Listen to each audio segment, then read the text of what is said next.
So when I was thinking about, what I'd like to prepare for the talk, I kind of went back to thinking, from the very very beginning when my co-founder and I were both in college, and tried to deduce down, what were some of the principles that we learned and created and then applied over time that help us navigate all of the growth as well as the changing marketplace. And so just as a quick exercise, just to get a little feedback from me, how many of you are founders of a tech company? Okay, awesome. A few of you out there. And then what about execs, VPs, C-level? Awesome. So, as 2018 is rapidly approaching, I thought it'd be, helpful to kind of talk through some of the frameworks that my co-founder and I, developed as we thought through how are we approaching the market strategically. So if we were to start at the very beginning, my co-founder and I met when we were both students at UC Santa Barbara. There weren't too many other engineers that also enjoyed surfing, so we had the same schedule. We'd get our physics homework done early so we could go out and surf. And we got to, we would go out to, like, on the weekends, go on surf trips. And one weekend, we went to a place called Pismo Beach. What's special about Pismo is you can actually drive along the sand. So we took his car out, parked on the beach, and went and surfed for a few hours. When we got back to the car, we were horrified to realize we had parked it below the high tide line. And if we didn't get it moved, it was going to get washed away. So we frantically ripped the car apart, searching for the keys, couldn't find them anywhere. But fortunately, we were thinking heads up. We ran down the beach, found a man with a metal detector, and got him to come over and help us find the keys that were buried in the sand. And we were fortunately able to find the keys that had fallen in the sand and get the car moved before it got washed away. But we were, the water was lapping the front tires as we were moving the car off the beach. But it was that moment that we, like two good engineers, thought, why? Why did this happen? And it's because we have to memorize where everything is located. And so we thought, well, there's this huge opportunity, just like Google Maps created a platform to get people from point A to point B. We could create, small coin-sized devices, attach them to everything, and that way we wouldn't have to remember where things are. We could create this platform to help people recover things quickly and reliably. So since then, we've been able to ship about over 8 million units. It's been really exciting to grow the company using crowdfunding, using Indiegogo, and get the word out there. But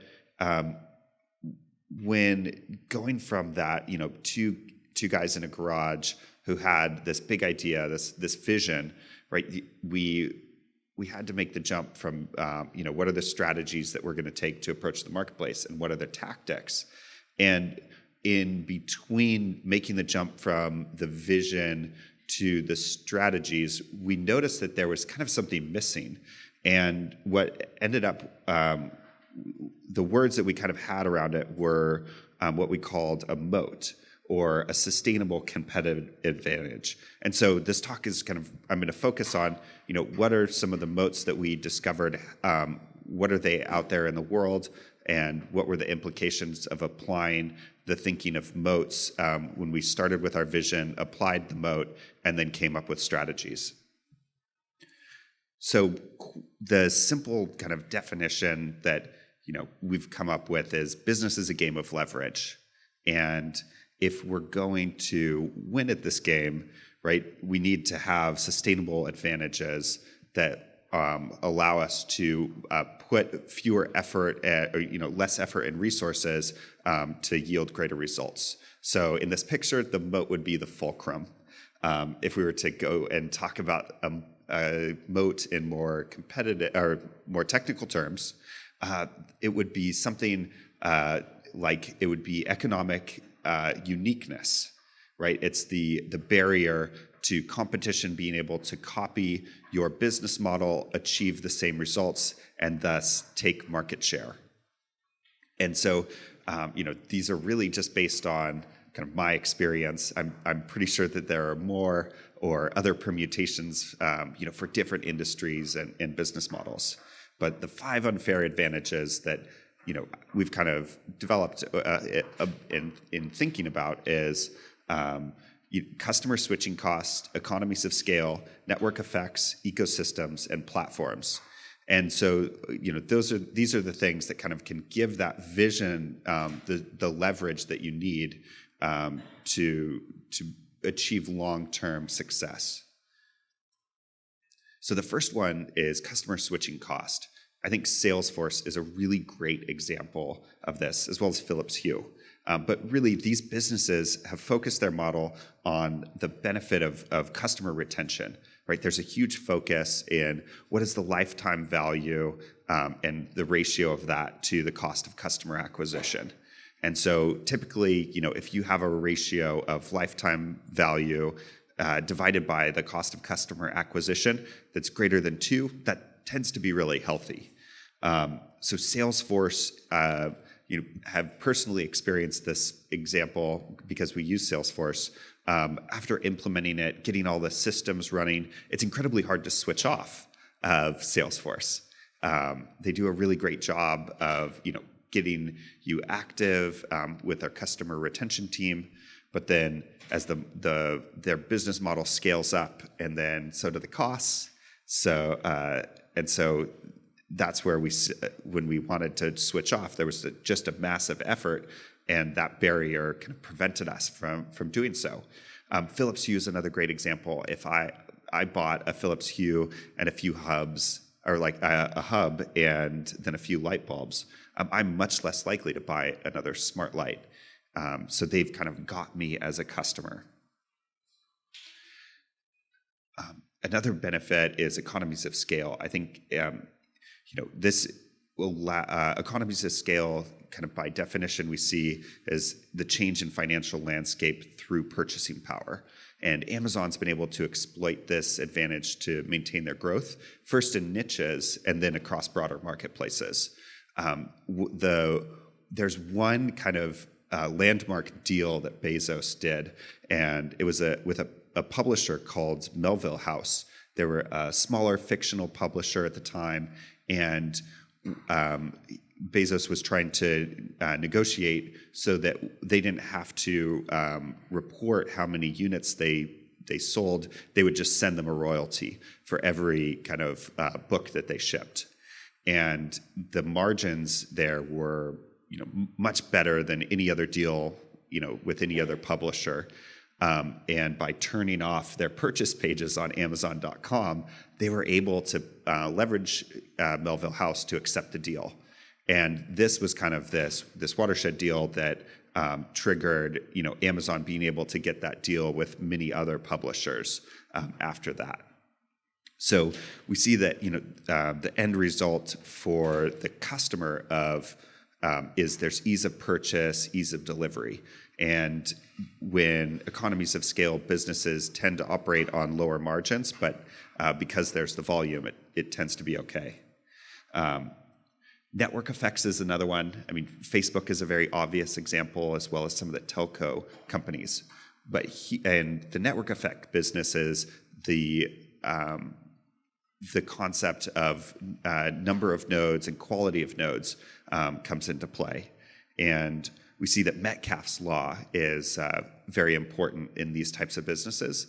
It's the value of the network is proportional to the square of the nodes, and so when we're seeing a lot of network effect businesses kind of coming out in hardware that are using the sustainable advantage to get quality to inform their product strategy over time.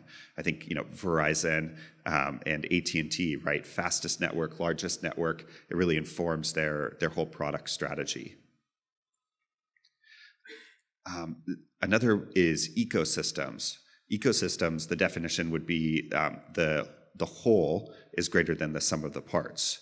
The focus of ecosystem companies tends to be on the product roadmap. And I really like Apple as an example of an ecosystem company because they don't do anything that's one piece of their business isn't massively better than any of the other competitors.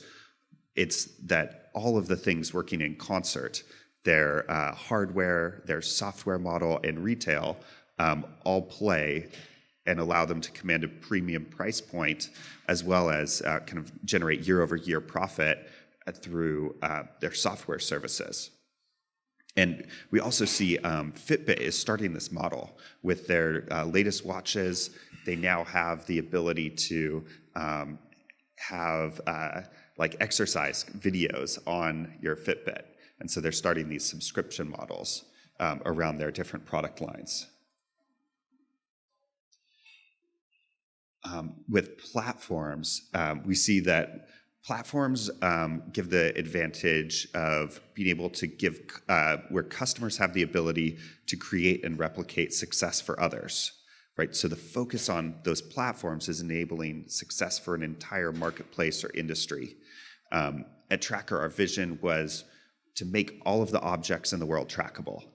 And we saw this huge opportunity to give other manufacturers the ability to track things. Essentially, if you're a manufacturer of consumer goods, then we can give you a plug-and-play IoT strategy.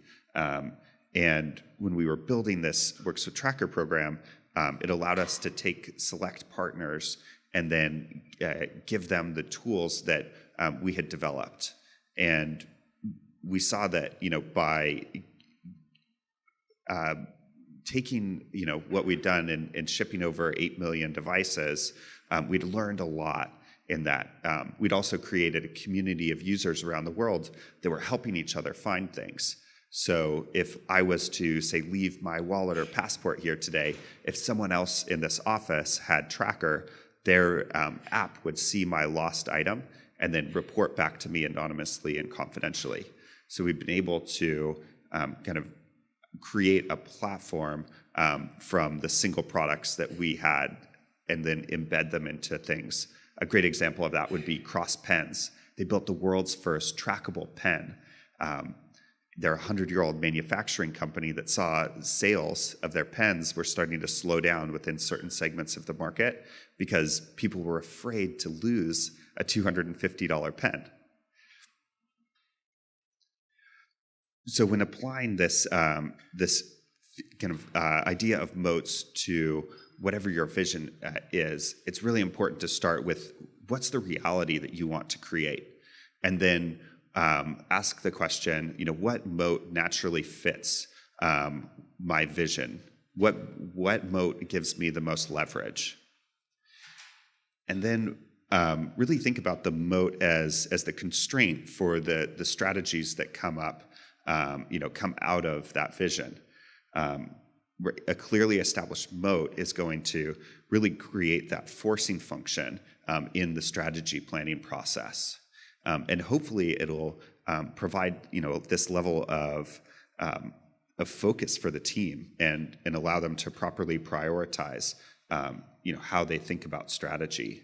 And then we see that, once that kind of strategy is in place, when you're rolling out that strategy within the organization, that it's really important to understand the connection between the sustainable competitive advantage you want to generate and your business model, right? So creating some type of a dashboard, understanding the dynamics of those levers is incredibly important. And then being able to within that kind of dashboard that you're creating so that there's awareness of these key metrics, it's really, one thing we found was it's incredibly important to separate the people side of, those things and the process side of those things. That just helped us to kind of debug the dynamics of, what, if we wanted to achieve a result, right? Were we not achieving it because of a people side of the equation or a process side of the equation? And it allowed us to more rapidly iterate and improve. And the other, the last thing we really learned was if we document things, in incredible detail, it gives us this ability to reflect. one of the early wins that I think we had was we created a board when it was my co-founder and I, and then we brought in an outside director. And this outside director was really helpful at kind of reflecting with us on, all the documentation that we did, by noting down all of the results of these strategies, how we would like to shift them or change them in the next year, kind of really made for a productive, process. And we did that. The rhythm for us was board meetings or board calls. So I would just encourage, anyone who's kind of operating the company at that level to try to drive that level of documentation, because it'll allow for process improvement over time. So for the net result of my co-founder and I kind of obsessing about, what is our sustainable competitive advantage, we were able to ship over 5 million units with just about $11 million raised. So we're able to, achieve focused results by having a clear goal with our team, and that led us to raise over 61 million total when we raised $50 million in August. So it's been an exciting ride, and looking forward to seeing how this theory continues to hold up in the next phase of the company.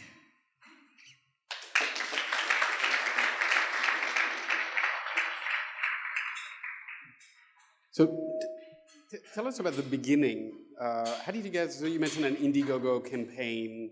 How did you go from, okay, you're two surfer dudes who get stranded, you cannot find your keys, and then what? So we started the company in 2009 when, it was at the bottom of the recession. We made the first 1,000 units, sold them on Amazon, and then realized that consumer electronics was relatively capital intensive to purchase inventory. So we licensed our products out to a few companies. And then we saw that we really needed to figure out, the marketing and product. So we launched our first Indiegogo campaign, or first crowdfunding campaign in 2013, and then our first Indiegogo campaign in 2014. And then we did 6 campaigns for 5 different products. 6 crowdfunding campaigns? We did one April Fool's campaign, and then another failed campaign for a product called Glasses Tracker. And then the other 4 were products that we ended up mass commercializing. So it was a really good way to test and measure and learn, would people purchase the value proposition? And you guys were shipping product at the time. What was the lag between the campaign and shipping product, that specific product? I think typically it was 6 to 12 months. Okay, and you pulled it off. Okay, great. Question over there. Hello. How easy or difficult does it get to manufacture and ship 500 or 10,000s or millions of units? Does it get easier in the long run, or does it get easier in the short term? I would say that it's easier in smaller volumes. Quality is a little bit easier to control. It's the order of magnitude of problems isn't multiplied by the volume that you're shipping. So that's I think that as volume ramps up, quality becomes incredibly important. It is easier to get more attention from the manufacturer and the suppliers, as you kind of ramp up. And that's one thing that we learned is you get a lot of FAE support from suppliers when you're starting to ship larger volumes. So if you're starting to see ramp up, start demanding that from the people you're or whose components you're using. What's the plan with the big round? That's the 50 million you just raised? What does one do with that amount? Yeah, that's a great question. We see that there's a really cool opportunity in the market to execute kind of phase 2 of our vision. And so we've brought in a new top level of leadership, and we'll be kind of executing on everything that we've kind of done so far. I'd say as product 1.0, and now it's time to make this jump to a new experience where our valuables are really caring for us rather than us having to pay attention to them.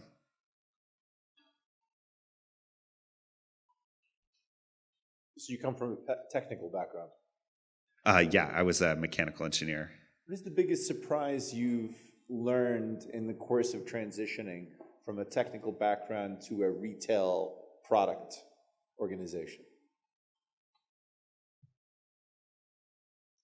The consumers always surprise me.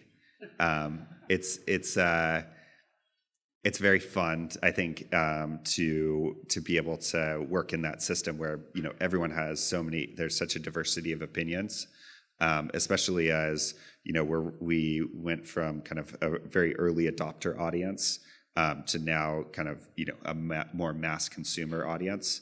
And one of the things that I really learned was my 92-year-old grandmother with her iPhone is the most important test that we can do, when we're about to release a product.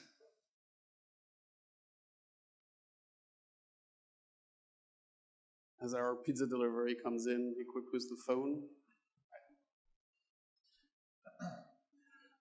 You touched upon platforms and partnerships that you'd formed. Do you have any plans to open up your platform to developers to develop applications using the TrackR network? I think that it's incredibly interesting to us. Right now, we've kind of been having a more focused approach and going after kind of select partners. But we see that in the future, it could be incredibly helpful to get data out of certain IoT applications for IoT applications, and so open sourcing things in a way that's, I think, really ethical and protects user privacy is kind of going to be an important factor. But I think that over the next few years, we're looking into how we might make that a possibility. Obviously, the initial market for people who may lose things is very large. I was wondering if you initially tried to narrow it down to a more specific target market, and if you did you find it important to keep in touch with them throughout the development, and what was the method to do so? Could you repeat the last part of that question? Did you have a method to keep in touch with your initial target market throughout the phases of development? Yeah, we saw that through our customer interviews that the pain point of losing things is sometimes so great for people that they could have their entire lives get disrupted. There was a good example of a single mother who, if she didn't show up on time to her job, then she could, be fired, and that would completely disrupt, her family. And so we saw that it was kind of like really mission critical for her to be able to have her keys, have her purse, and then be able to get the kids out the door on time. So we saw that, that's been by making sure that we can kind of communicate to users. We have something called the TrackR Insider program that we, get feedback from users and then kind of, continue to touch base with them to make sure that, as we're evolving the product, that they're excited about it. We'll ask them questions about, what they see or would like us to develop next.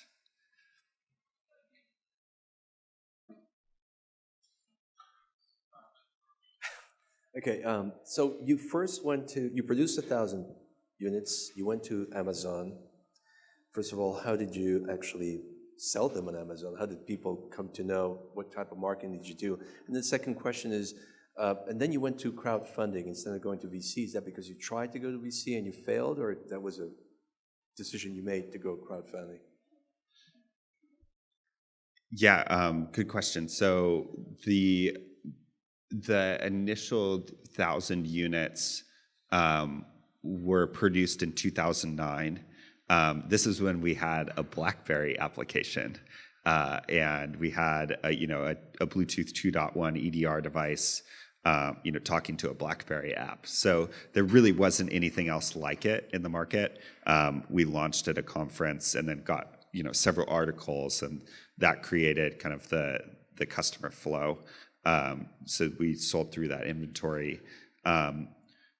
The reason why we did crowdfunding is because I think there was I think there's this mentality, an early mentor kind of told us that for the initial phase of your company that sales solves all problems.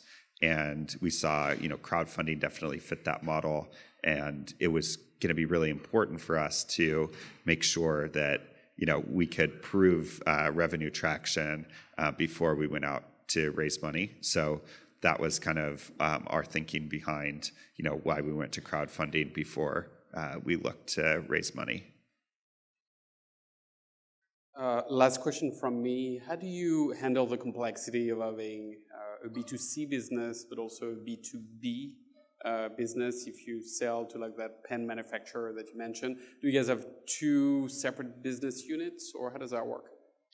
Yeah, we see that Works with TrackR as essentially a company within a company, and it allows us to consume our own products, right? We consume our own API, our own SDK, and so by having them completely separate, then that really helps us to keep one business unit focused on continuing to sell the consumer side of things, and the other side, focused on that, creating relationships with other manufacturers. Wonderful. Well, thank you so much. Really appreciate your coming. Tell us TrackR story. Thank you. Thank you.